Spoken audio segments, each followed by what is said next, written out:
it is my pleasure today to introduce a good friend of mine, Natalie Taylor. Natalie describes herself as simply a writer.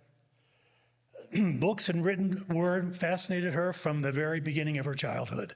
In fact, her first journal started at age 8. Is that right? Something like that. She got married at age 19 and dedicated herself at that point in time to her family and to her children.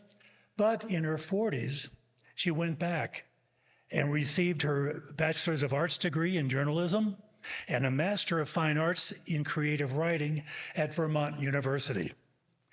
Natalie has published 4 books, 3 of which are about San Miguel de Allende. The first one is All the Towns in All the World. And it's about a bunch of us who left everything behind and came to this wonderful place that we call home now. The next book was Self-Guided Historical Walking Tour of San Miguel. The third one, Las Placas Histórico de San Miguel. And the last one, The Tango House, about her days in Argentina. Natalie was a columnist for La Atención. Remember La Atención? And she continues to publish primarily on her blog, and that's a must-read. Okay, please go read her blog. I'm going to put the link to her blog in the chat when I get home today, and you'll find fascinating. There's, I don't know how many stories there are up there. And she continues to print now in Locale, Insider News, and of course, Discover SMA. Over the past 5 years, Natalie has researched, studied, photographed, and written about the history of San Miguel. Natalie is fluent in Spanish, and this has allowed her special access to local historians, parish priests, who shared information and opened the back rooms for her to view some artwork that probably hasn't been seen in decades or longer. Today, Natalie will be taking us on a visual tour, art tour of several churches in San Miguel, highlighting some of the artwork from the 17th, 18th, and 19th century. So let's have a warm welcome for Natalie Taylor. Let's go on a tour. Well, good morning, everybody, and thank you for inviting me to speak about one of my favorite subjects, which is the history of San Miguel, and specifically the history of art of San Miguel. So today I will be talking about ancient art. I mean, this is after the Spanish came here, so it's post-conquest, but I'm not going to reach back to the prehistoric times, which do have a lot of art as well. And I'm going to stop with the 19th century. Okay, so art in the churches of San Miguel de Allende. These are the churches we're going to visit today. It's a virtual tour where I'm going to highlight some of the artworks.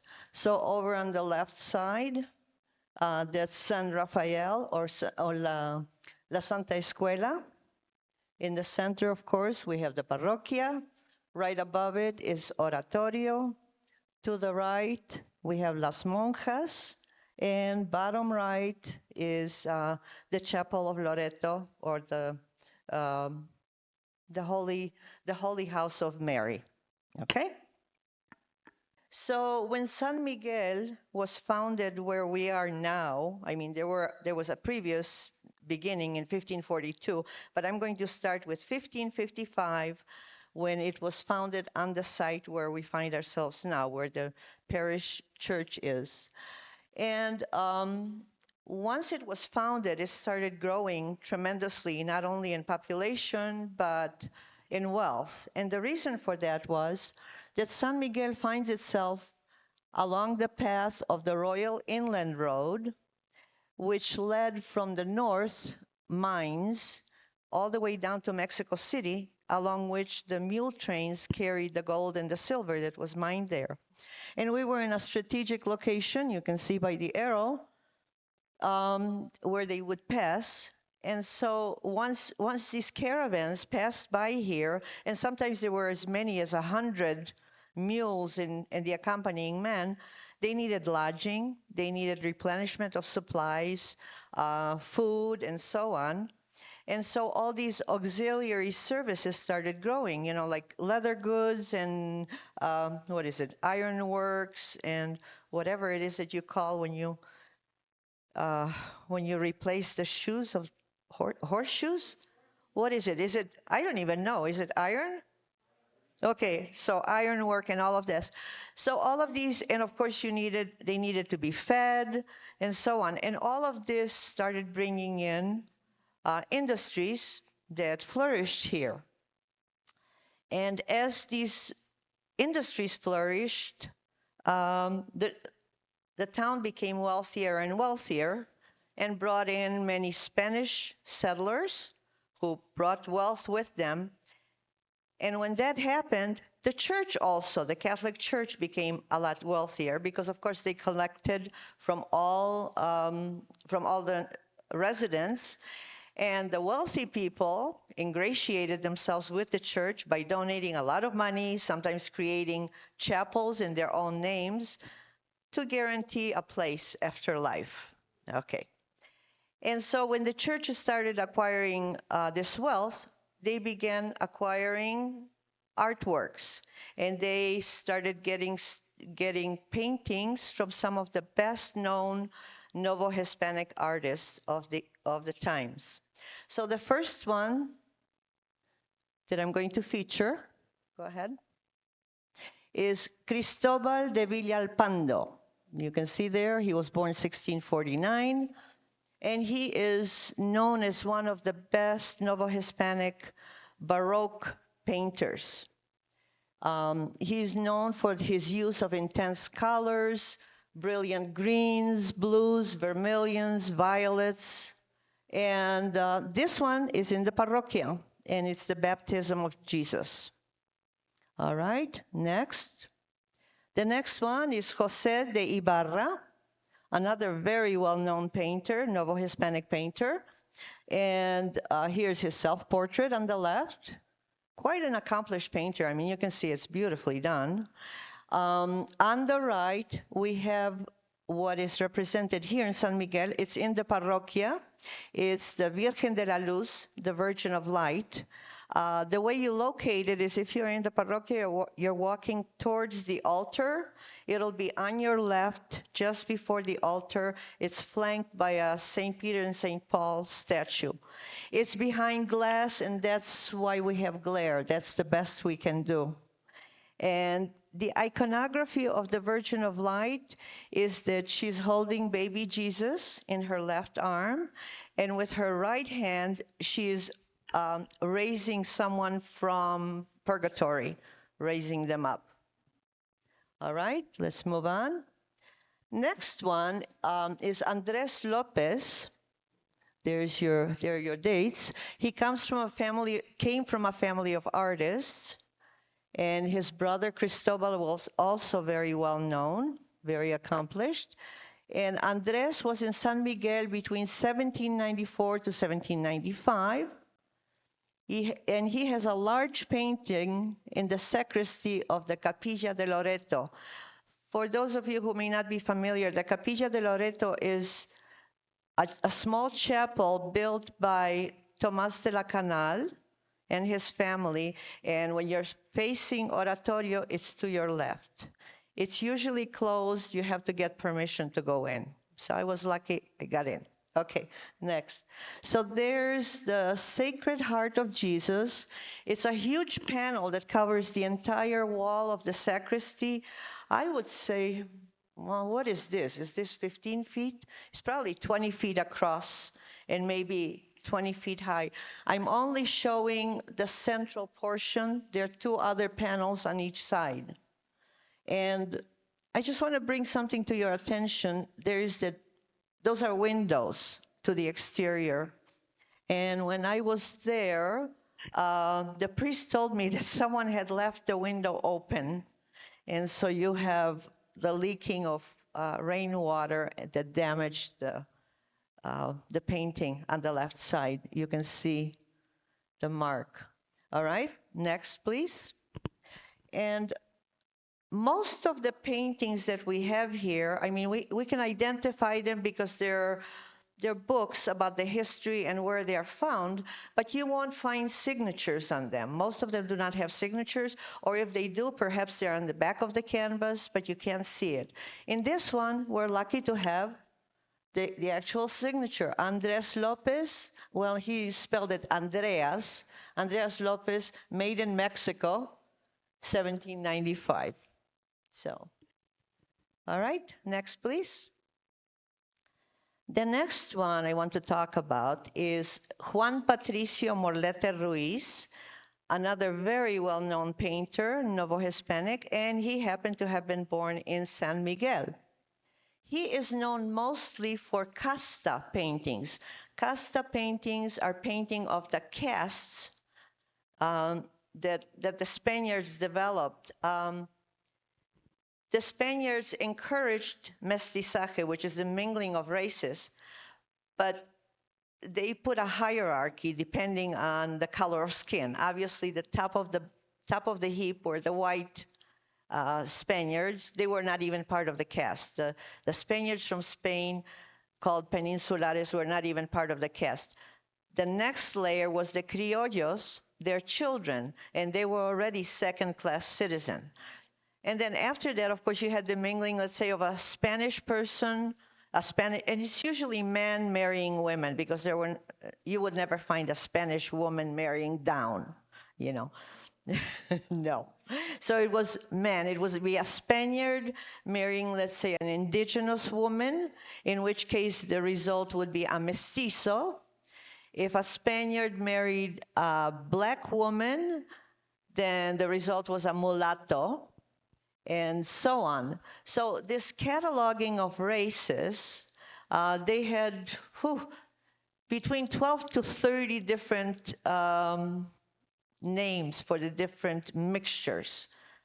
And these were painted here and sent to Spain because they wanted to show off to the people in Spain as to what is happening in the New World. Look at us, look at all the people that we have acquired.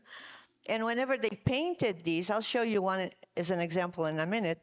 Whenever they painted these, the landscapes were idealized, and there was a lot of, they usually would throw in fruits and vegetables and maybe pheasants and so on, just to show the wealth, the prosperity in the New World.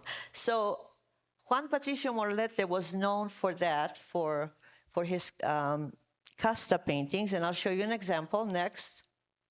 So here's an example. Oh, I'm sorry, it's not. So Spanish and Morisca produce an albino, and I have to go back and tell you, hold on.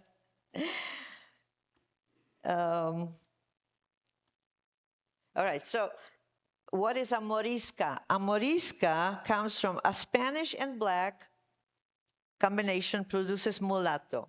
Spanish and mulatto produces Morisca. And now Spanish and Morisca produce albino. I mean, the names and the cataloging is outrageous, but there it is. The next one, and this is done by Morlete. Here's another, the next one is also Morlete. That's this one. And that's Spanish and albino. So we had albino in the previous one. Now a Spanish man marries an albino, and the product of that union is a torna atrás, turn back. And there's a whole story, but I'm not going to go into that. That's a whole talk about the castas. Okay. Unfortunately, we do not have any of the casta paintings of Morlete in San Miguel. However, we do have something, and that's in the Chapel of Loreto. Next. Just to mention that he followed the trend, as I explained, they idealized the landscapes to impress the people back home, back in Spain. And the color contrast and the sharp details and the positioning of the figures are reminiscent of Dutch and Flemish painting. So that's who they kind of copied. Okay, so the next one, this is what we have in San Miguel. And Morlete painted the 7 archangels, and they're found inside the Chapel of Loreto. I don't have all of them here. I was not able to get a good photograph of all of them. But we have Saint Gabriel, San Miguel, Saint Michael, and next. Next? Okay, there we go. And Saint Raphael and San Barranquiel, I think, or something. What the heck is his name? Barranquiel. I have a hard time keeping track of all those people. Anyway, all those paintings are done on copper plating, except for the Saint Michael. The Saint Michael is done on canvas. So they're large. They're, what would I say? About the size of this. Yeah, they're big. They're big. All right. So that's what we have of Morlete.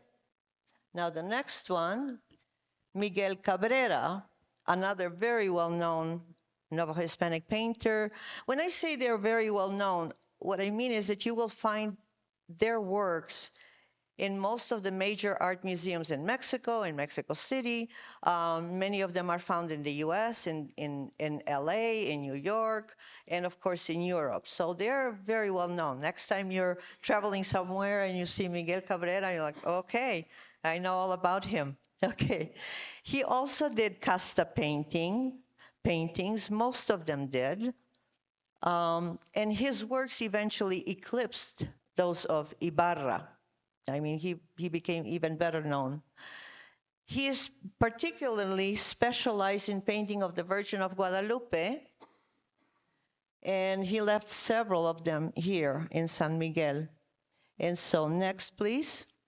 This is the one, that's Miguel Cabrera, and the Virgin of Guadalupe here is found in La Parroquia. Okay? All right, who do we have next? The next one is Juan Rodriguez Juarez. And I did not put them in chronological order as far as their birth, but most of them were born in the 17th century, some in the 18th. So again, family of notable painters in Spain, but he was born in Mexico City, also known for casta paintings and religious art and portraits of high officials. So next, here's his self-portrait. I mean, he's looking down at us, isn't he? He's pretty, that's a pretty haughty look up there. Self-assured nobleman. All right, his paintings. Okay, so in the parroquia, we have one of his representative works, which is the Assumption of Mary, Mary rising towards heaven. It's a very large painting. I would say, oh my God, probably as big as this panel here. It's huge, okay? And very well done. You can see there's, and I have to tell you that a lot of these paintings, when you go see them in the church, you'll notice that they're quite dark. They're hard to distinguish. I am very lucky in having a friend, Jack Paulus, who is a photographer, and he goes with me, and he has his fine equipment, and so he will expose the picture for 30 seconds, even longer sometimes, and then it pops up. So you see it better here than you see it in real life. Okay, next one. This is another one of the same guy, Jose Rodriguez Juarez, and this is in the oratory, in the sacristy. Another quite large. All right, next. And then the next thing we're going to talk about is the representation of the circumcision of Jesus. I bet none of you have ever seen one. Okay, so this is very strange, okay? According to the New Testament, Jesus was circumcised when he was 8 days old, and that falls on January 1st, and it was a feast day. It was really celebrated in the early church. I don't believe they do that now, do they? Do they celebrate the circumcision? They celebrate Candelaria, which is 40 days after. But have you ever heard in Mexico of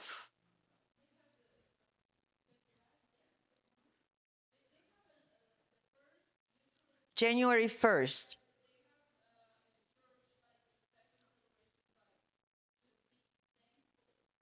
Okay, but they don't mention circumcision.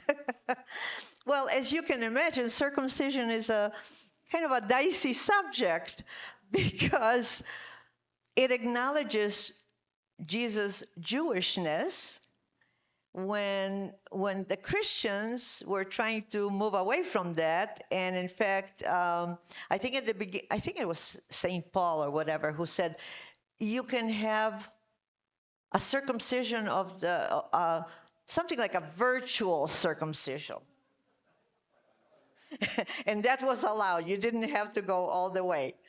So you can understand the dichotomy, and acknowledgement. So it's a long story again. That I started researching and I went down the rabbit hole and I said, enough.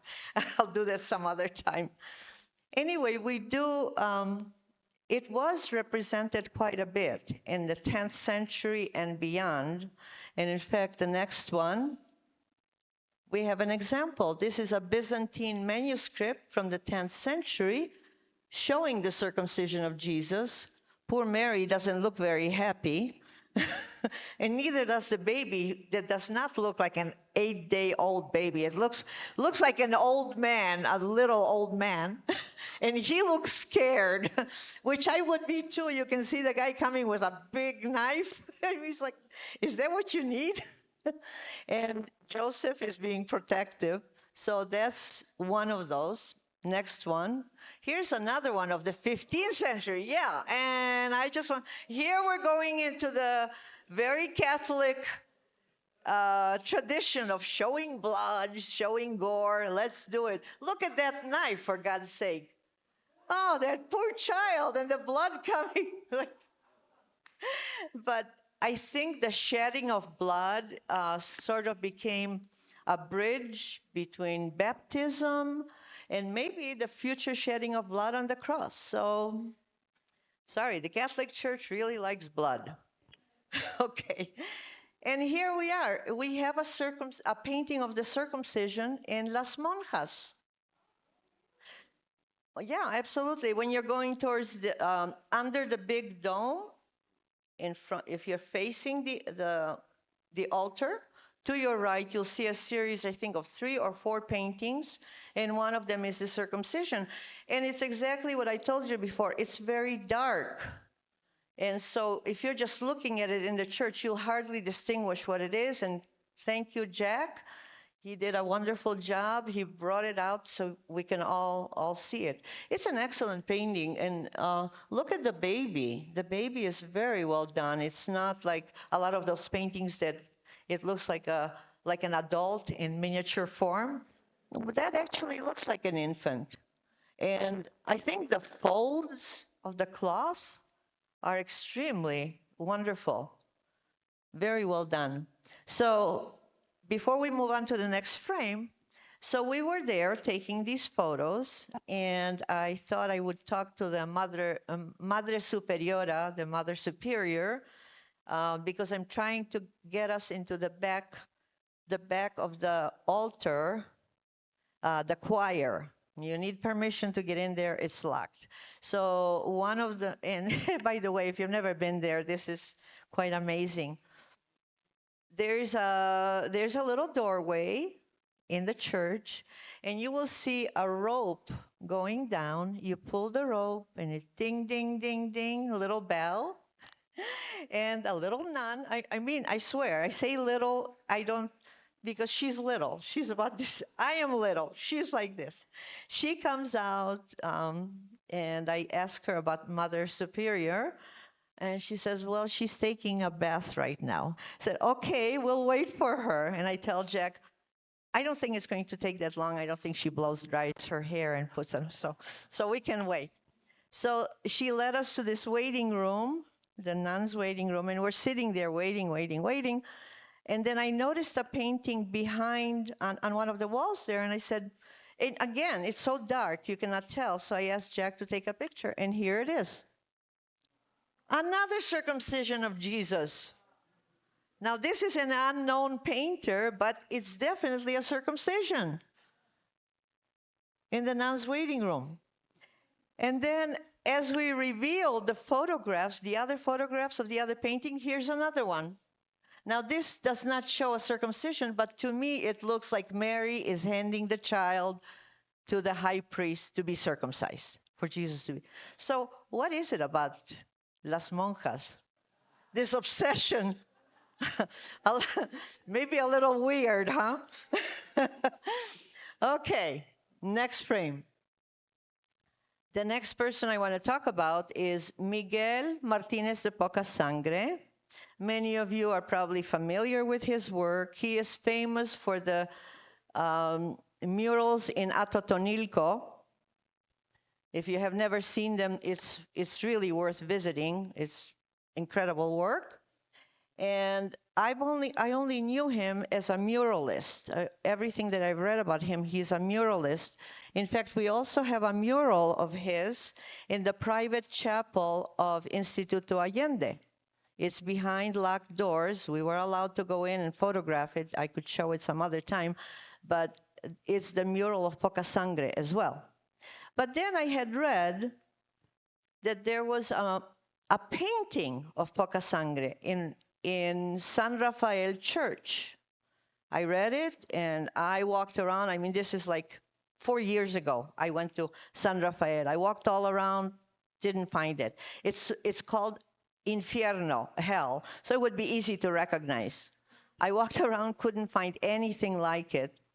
I asked someone, one of the custodians, he had no idea, never heard of it.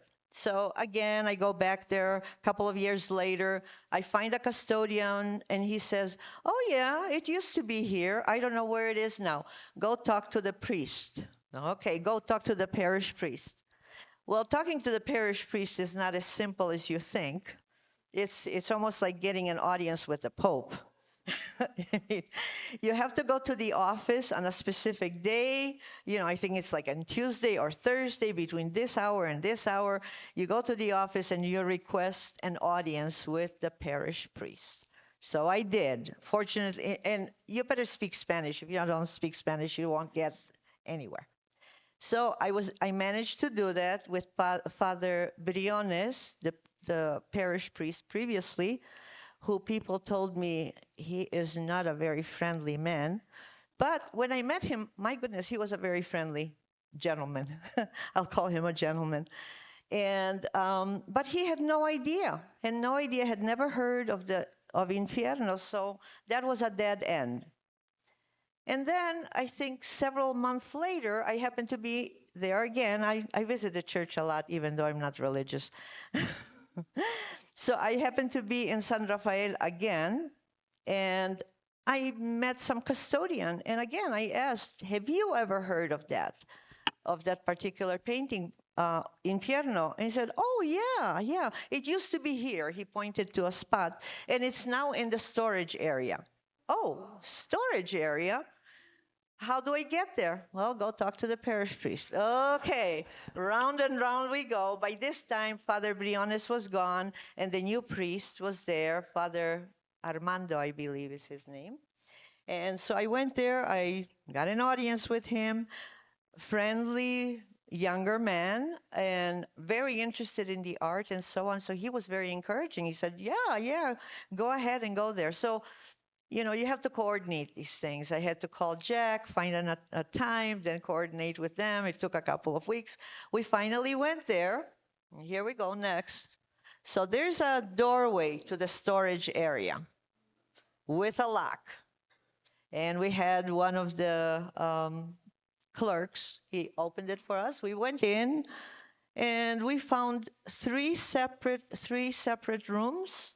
The first one was right here with just paintings on the walls, but nothing significant. They didn't look like great works of art. And a lot of tchotchkes, I would call it, religious tchotchkes. Sorry. Then we went into the next room. There it is. That's the first room over there. And the doorway would have been to the right from where we came in. The second room is a columbarium, you know, these niches containing the remains of well, what are they? Ashes. Yeah, ashes. And as you can see, there's a lot of space in there. So if any of you are interested, I have an in with the priest. You know, if you, I can negotiate this for you. So, but looked around, other paintings, but no poca sangre. And then we walked into the next room. Ta-da! There it was on the wall.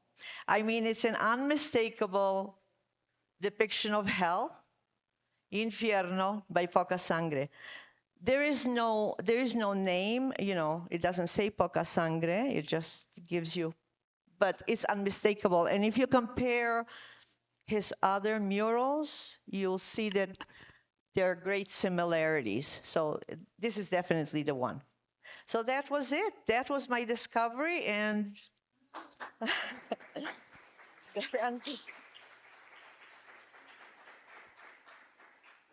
so if any, I'm sorry?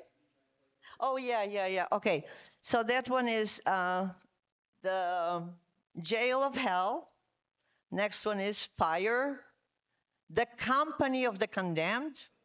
Okay. The sorrow of harm, the sorrow of having caused harm.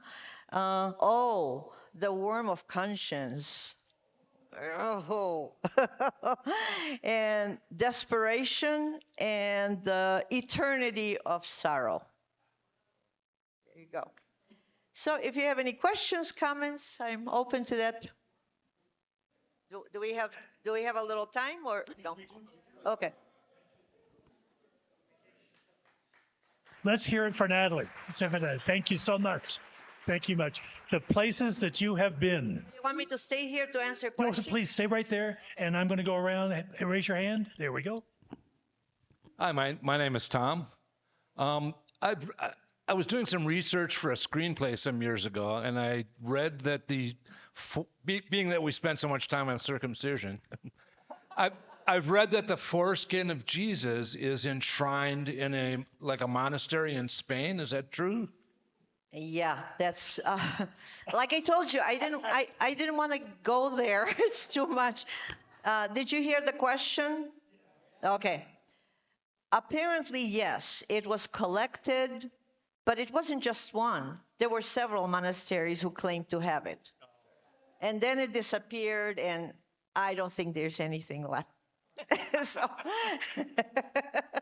it's a shriveled up.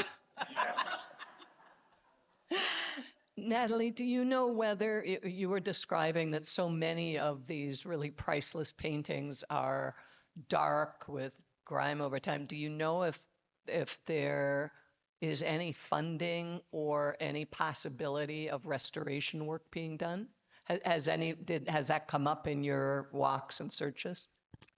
Well, I have asked them, of course, because it's such a pity, but no, they don't have any funds, and there's so much that needs restoring.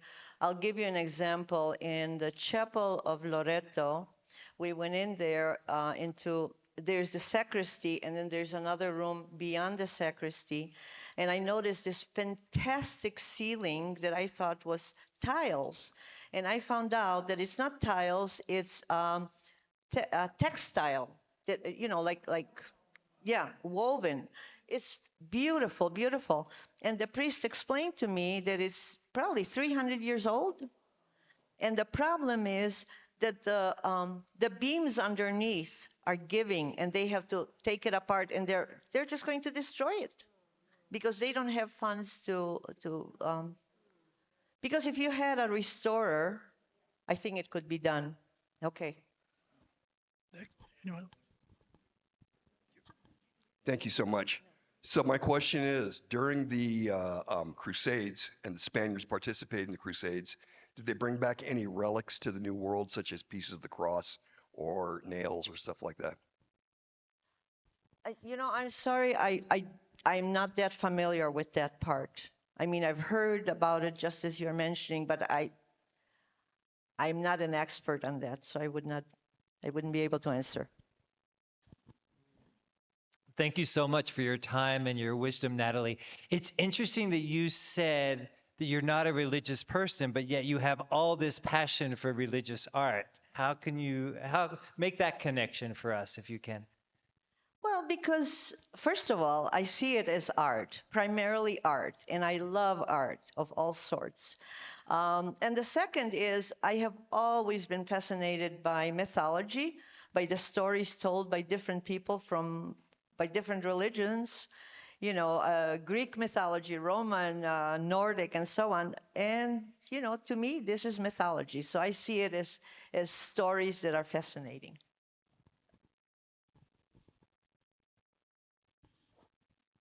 Is there any possibility to raise money they could sell some of these excess paintings they've got laying around? Sell? No, no. I tell you, it's, I don't know, I don't even know where to start with that. They guard their stuff very jealously, even though it's not very, it needs renovation, but they would not allow anyone to touch it, I am sure. This is part of San Miguel, and no. Well, Natalie, thank you. Oh, one last question. Okay. Natalie, the 15th, in 2 days, is the feast day of the Assumption of Mary. Do they open anything to see those paintings? Aren't they? Didn't you say those were in the Loreto chapel? Yeah, I doubt that the chapel. No, the Assumption is in the parroquia, and you can see it. Okay. And the one in the oratory is in the sacristy, and they're pretty lenient. You can walk into the sacristy, so you can find it there. Okay.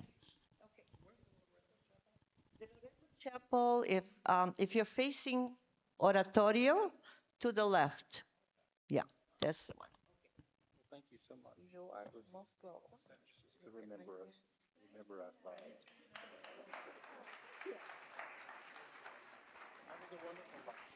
Thank you so very, very much for that. That was great. So thanks everybody for coming today. Have a great week, and we're done.